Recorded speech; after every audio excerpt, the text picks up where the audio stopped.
JP Nadda is currently speaking. जो तरीका है, this methodology, ये तरीका प्रजातंत्र के लिए बहुत बड़ा घातक है और इंडियन नेशनल कांग्रेस और इंडिया अलायंस का irresponsible behavior है. It is an irresponsible behavior. When the government is ready to answer each and every question, and when the government is ready to give us details, Mr. Suraj, you should understand. You want the government to respond, but the government is speaking. You are shouting. It is your frustration which is speaking.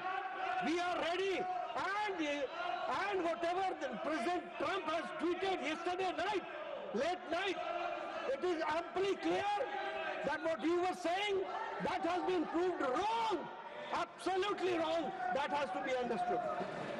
Now the question number 31, Dr. Mehta Visram Kulkarni ji. Question number 31. Nothing will go on record except the question hour. Question number 31, sir. Honorable Minister. Sir. First supplementary, Dr. Mehta Visram Kulkarni ji. Sir Nadda ji बोलना चाहते हैं. Now, leader of the house. सभापति जी, मैं फिर से record पर लाना चाहता हूं कि ये जो इंडियन नेशनल कांग्रेस है और ये जो इंडी गठबंधन है, इनका जो व्यवहार है वह बहुत ही निंदनीय है और वह एक तरीके से इस बात को प्रतिलक्षित करता है कि न तो उनको देश के विकास में इंटरेस्ट है, न ही देश के ट्रेड और हमारा व्यापार बढ़े इसमें इंटरेस्ट है. उनका इंटरेस्ट सिर्फ हर चीज में राजनीति करने का है, जो अभी हमको प्रत्यक्ष प्रमाण मिला है. पहले ये कहते रहे कि ट्रंप का जवाब दीजिए, ट्रंप का जवाब दीजिए. 50% टैरिफ लग गया, भारत क्या कर रहा है. आज जब सो मोटो स्टेटमेंट अमेरिका के राष्ट्रपति ने देर रात कल ट्वीट किया और उसमें कहा, प्रधानमंत्री जी की तारीफ करते हुए उसने कहा कि मैं उनका सच्चा दोस्त हूं and he is the only strong leader like me. इस तरीके के शब्दों का उपयोग करते हुए उन्होंने यह कहा कि मैं टैरिफ को 25% से रिड्यूस करके 18% करता हूं. प्रधानमंत्री जी ने उसका जवाब दिया और उसमें धन्यवाद दिया है. सरकार किसी बात से भी, कोई भी बात से चर्चा करने से पीछे नहीं रहती है, हमेशा आगे रहती है. मैंने आज भी इनको आश्वस्त किया कि government will come out on a suo motu statement today itself. We are ready for it. और हम चर्चा करने के लिए भी तैयार है. कौन सी बात का चर्चा आपने नहीं की? आपने जी राम जी कहा, उस पर हमने चर्चा की. आपने SIR कहा, हमने उस पर चर्चा की. आप देश में एक वातावरण बनाने का प्रयास कर रहे हैं कि सरकार कुछ छुपा रही है, सरकार चर्चा नहीं करना चाहती. अरे आपके पास मुद्दे नहीं रह गए. You are issueless party now. You have got no issue. और मैं ये कहना चाहता हूं कि आपका बड़ा गैर जिम्मेदाराना व्यवहार है, इररिस्पॉन्सिबल बिहेवियर है और ये एक तरीके से गैर राष्ट्रवादी व्यवहार है. इसको भी हमको ध्यान में रखना चाहिए. It is anti national. इनको नेशन से कोई लेना देना नहीं है.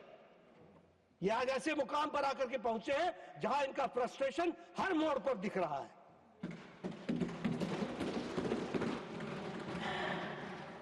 Now, first supplementary, Dr. Mehta Visram Kulkarni ji. माननीय सभापति महोदय, मैं सरकार का अभिनंदन करती हूं. उत्तर में ये साफ दिखाई दे रहा है कि UPI भारत के बाहर भी 8 देशों में उपयोग में आ रहा है और आज दुनिया में सबसे अच्छी.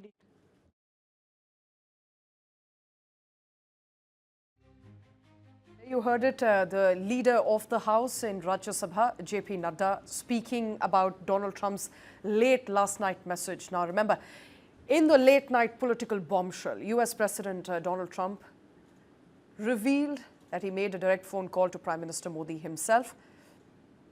का सामना किया जा रहा है तथा इन चुनौतियों को तैनाती की समय सीमा और दायरे पर क्या प्रभाव पड़ रहा है. Honorable Minister. सभापति महोदय, मैं आपके माध्यम से माननीय सदस्य को अवगत कराना चाहता हूं कि एनपीसीआई इंटरनेशनल पेमेंट लिमिटेड जो एनआईपीएल द्वारा भारत के बाहर किसी देश में यूपीआई के संचालन का कार्य किया जाता है।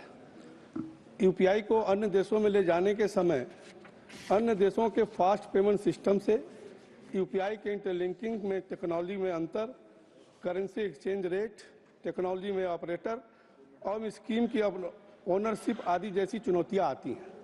इन सभी चुनौतियों को एनपीआईएल द्वारा सुलझाया जाता है। इसके अलावा अन्य देशों की जो घरेलू प्राथमिकताएं भी देरी का कारण बनती हैं। इन सब के बावजूद भी अभिमानी सदस्य ने भी कहा कि आज अन्य देशों में 8 देशों में यूपीआई सफलतापूर्वक चल रहा है। Second supplementary, Dr. Mehta Visram Kulkarni जी।